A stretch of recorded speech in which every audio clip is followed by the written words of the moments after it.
Assalamu alaikum, the chef and me in the house. So we are trying to make masa today. Make sure you have your rice, flour, your small or medium size of onion. I only have a big one, so that's why I slice it up. Make sure you have your measuring cups. I have the 1 cup and then the 1/4 of a cup, just ready for me to measure the ingredients. I also have my teaspoon and I have my citric acid, which you can get from Amazon, then followed by sugar, and then I make sure I have my baking powder. Make sure you use baking powder, not baking soda. And then the knife. Today I'm using rice bowls instead of cooked rice, but make sure you use cooked rice. I didn't have cooked rice, that's why. We are making masa, and that's masa, by the way. I'm using Ninja blender today because it makes the best puree so far. That's what I know. Scoop 2 cups of your rice flour and put it in the bowl.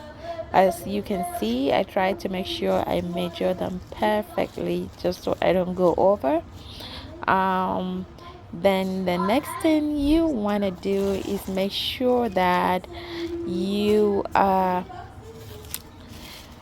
scooping 2 of the 1/4 of your cooked rice. I'm using 2 for today, which is like a rice bowl, but I suggest you use cooked rice, basmati or whatever. Then I cut my onions, put it in the mix, and then that's when I added 2 cups of water to start to mix it up. And then later on, I know I added additional cup of water, so making 3 cups of water. Mix it up, make sure you have everything mixed up with no lumps in there, and then transfer all that into your blender. Yep, that's what I said. Put it into your blender. Even though it's a smooth rice flour, make sure you blend it because you have those onions and those clumps of rice in there. Make sure you blend it very smooth, and then transfer it back into your cooking bowl. And that's where the work begins. Your masa is coming along. So that is our batter for the masa. Okay, going forward, the next thing you want to add is your citric acid. So in this video, I think I use I used 2 teaspoons of citric acid, but I will suggest for these 2 cups of rice flour, if you don't want it to be sour, a little bit sour, make sure you just use like 1 teaspoon.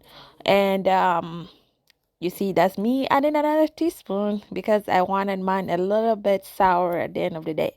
So if you are not into sour, just put 1 teaspoon. Then followed by baking powder.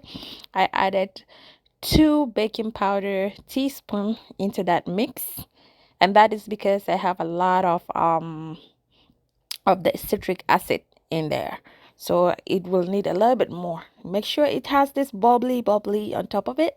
That makes it actually fluffy at the end of the day. So make sure it has all that bubbles just rising on top of it. That's how you know your batter is ready to go.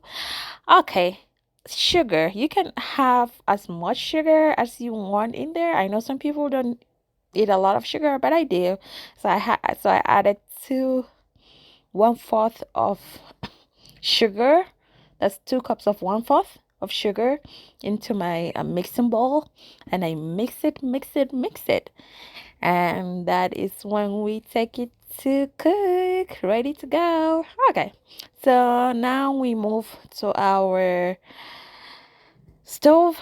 We're adding all the batter into our custom masa. I know if you're from Nigeria, you know what custom masa means.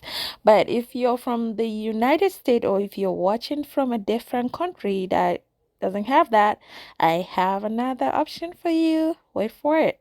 Okay, so if you're using custom masa, you just pour all your batter in the holes, and then make sure it cooks really good from the inside, and then you flip it. Once you flip it, it's gonna look brownish like this. Oh wow, it looks so amazing. So make sure it is light brown, but if you want it dark brown like my aunt, You can cook it as much as you want, dark, light, or just medium. I want it not too dark and not too light. So that is me cooking it very light. Okay, that is the final result. Our rice balls are ready. So if you don't have Costco masa, now you can do it on a frying pan for my people outside of Nigeria. So make sure you have your frying pan ready. Same process. Add in your vegetable oil, put in the batter, and let it cook. Once it cooks, once you flip it a little bit, when you put it up, you're gonna see a little brownish, and that is when it's ready to be turned around. So flip it, and then make sure the other side also cooked, and voila, that's what you get. You get your masa, but instead of a balls, you're gonna get it like really flat. It's also delicious, so I actually eat it both ways. That's the final result. Thank you guys, thank you very much for watching, and next I'm gonna be bringing another African dish for you guys. Thank you very much. Bye.